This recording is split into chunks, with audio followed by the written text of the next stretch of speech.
मी वयाच्या 8व्या वर्षापासून साईबाबांचं करत होते. म्हणजे फक्त गुरुवार, बाकी काय जप वगैरे काही नाही. शाळाच होती माझी त्या टायमाला. लहान होते मी.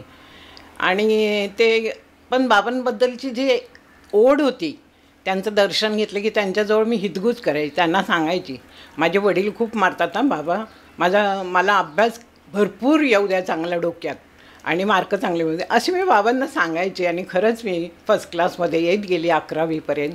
मी खडकी पुण्याची. ॲक्च्युली माझं माहेरचं नाव आहे विजया कृष्णराव जाधव आणि तिचं माझं 11वीपर्यंत शिक्षण झालं. 1972मध्ये शेवटचं वर्ष 11वीचं ते मी पूर्ण केलं. त्याच्यानंतर माझं लग्न झालं. पण लहानपणापासून आवड होती देवांबद्दल. आणि त्याच्यानंतर मी जॉब, मुलं ह्यात गुंतले. आणि मला स्वामींकडे कधी मी वळले ते मला आज पण कळत नाही. पण स्वामींकडं जेव्हा त्यांची मूर्ती बघितली, एक आंतरिक ओढ लागली आणि मी स्वामींचं करायला लागले.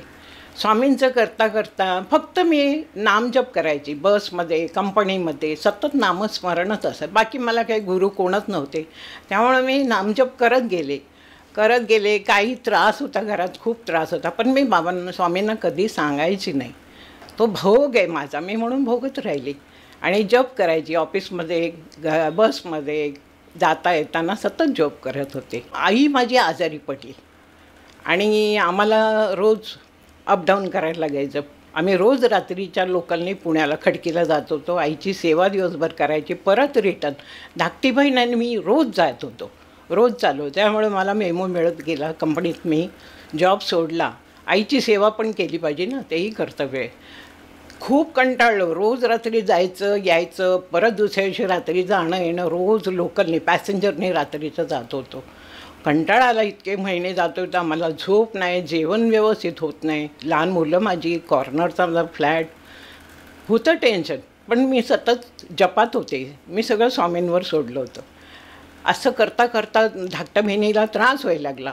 आणि एक दिवशी शेवटी मी स्वामींना म्हटलं, मी इतक्या वर्ष जपात आहे तुमच्या, तुम्ही मला आता दर्शन द्या.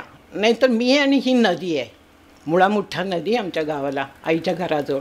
मग आम्हाला तिथनं जवळ आहे घरापासून. तर मी म्हटलं, आणि त्याच अवस्थेत होती आम्ही काहीतरी रात्रीच्या गाडीने गेलो, सकाळी पहाटे उतरलो आणि सगळी कामं चालू आहे. म्युन्सिपाल्टीचं पाणी भरावं लागायचं, घरचं काम, पाणी, भाजी, जेवण सगळं केलं.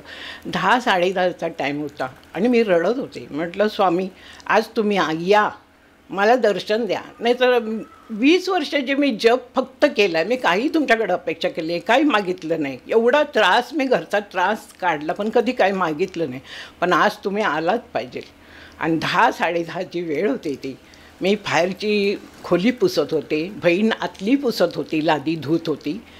आणि तेवढ्याच माझ्या कानावर आवाज आला, बघ तुझे स्वामी आले, बघ तुझे स्वामी आले. मी म्हटलं, स्वामी? मागे वळून बघितलं तर खरंच तिथे बायका गहू वाळत घालते, त्यांच्या बाजूनी प्रचंड उंच धिप्पाड मूर्ती, अगदी गोरी, नृसिंहरूप ते. आणि ते इतकं तेजस्वी होतं. माझे स्वामी आले. मी बघतच राहिले. पुढे आल्यानंतर मारुती रूप आणि अगदी जवळ आल्यानंतर स्वामी रूपात ते मला दिसले. म्हटलं, खूप मला रडायला आलं. पण मी जास्त वेळ त्यांना बघू शकली नाही. मी त्यांच्या पायाकडे बघितलं. पाय मोठे मोठे होत गेले असे. मला भयानक, म्हणजे काय हे.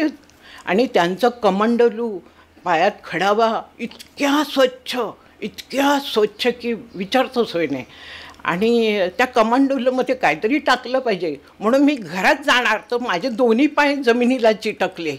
तर पटकन मला आठवण आली, अरे माझ्या पॉकेटात पैसे आहेत. मी ते पैसे काढले आणि त्या कमंडलूमध्ये टाकले. ते टन टन उडायला लागले. म्हटलं, बाबा स्वामींना अजून कोणीच काय दिलं नाही. 3 वेळा ते वाजले आणि आतमध्ये बहिणीला आवाज गेला. ती म्हणते, अगं माझ्या कानावर मंजूळ स्वर येतो, कोण आलं होतं म्हणून ती बघायला येणार, तर तिचे दोन्ही हात जमिनीवर चिटकले. तिला काही दर्शन मिळालं नाही. आणि मी ते दर्शन घेताच तिथं कोसळले खाली. नंतर ते फक्त एवढंच बोलले, डर मत बच्चा, फिकीर मत कर, तेरी मनोकामना पुरी हो जाएगी. ही 3च वाक्य मी तेवढे ऐकले आणि पूर्ण ब्लँक झाली. स्वामी कुठे गेलेत म्हणून बघायला मला जाताच आलं नाही, कारण माझे पाय पण चिटकले होते आणि मी त्या अवस्थेत राहिलीच नव्हती.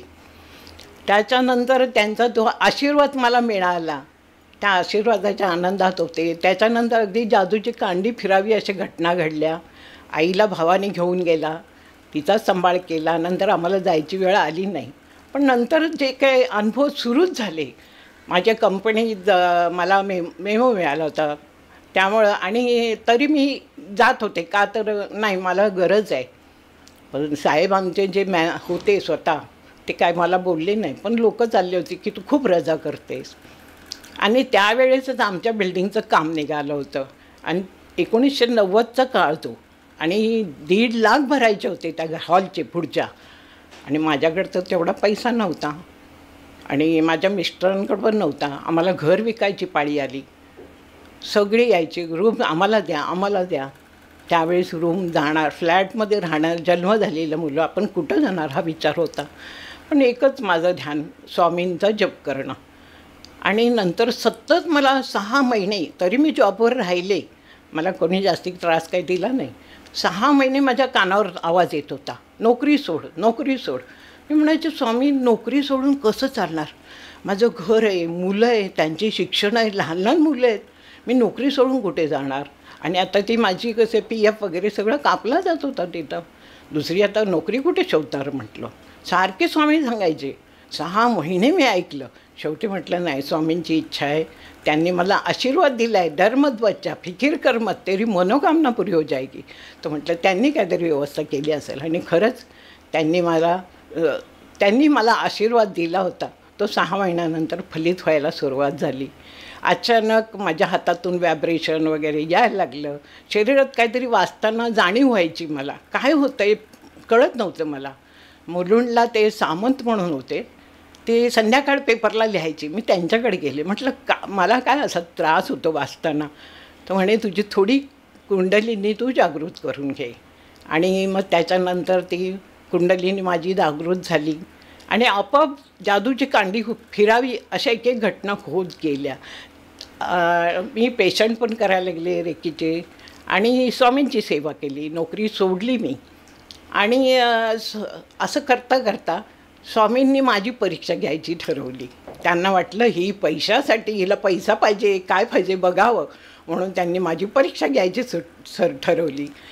3 दिवस सतत माझी परीक्षा घेतली. पहिल्या दिवशी स्वप्नात आले ते माझ्या, आणि मूर्तीच्या रूपात, शंकराच्या मूर्तीच्या रूपात आली. आणि मी त्या पिंडीला प्रदक्षिणा घालत होते. जाताना मला काही दिसलंच नाही, पण जेव्हा मी पूर्ण प्रदक्षिणा घालून समोर आले तर एक हंडी ठेवली होती. आता मी पटकन, मला ती सवयच आहे, पटकन पैसे काढले आणि त्या हंडीत ठेवले. तिथेही ते हंडीत ते पैसे वाजायला लागले. म्हटलं आतापर्यंत कोणीच नाही टाकले याच्यात. ते झालं. दुसऱ्या दिवशी की दानधर्म करते का नाही ह्या त्यांनी पहिल्या दिवशी अनुभव घेतला. दुसऱ्या दिवशी परत स्वप्न आलं की लहान धाकटी बहीण माझ्या स्वप्नात आली. मला म्हटली चल आपण पिक्चरला जाऊया. म्हटलं चल. आम्ही असं थोडं पुढं गेल्यानंतर एक म्हातारी काठी टेकत टेकत समोर आली आणि म्हणते कशी, अगं बाई मला ना त्रास होतो, दवाखान्यात सोडतेस काय.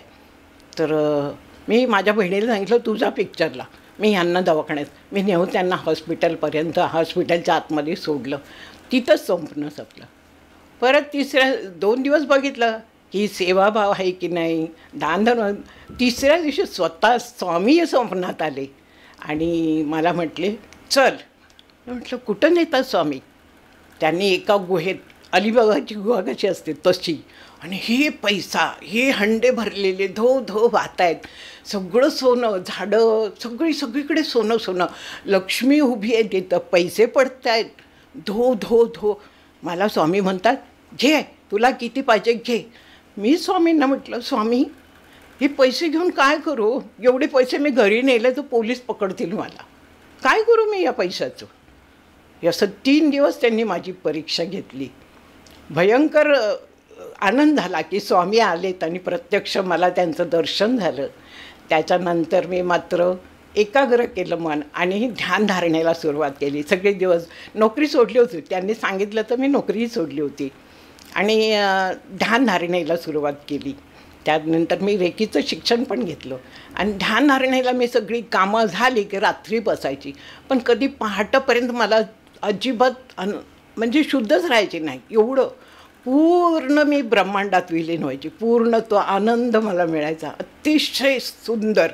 असं वाटायचं की हे घर, हे पैसा, अरे हे काय, खूप छोट्या या गोष्टी, इथं किती ब्रह्मानंद आहे.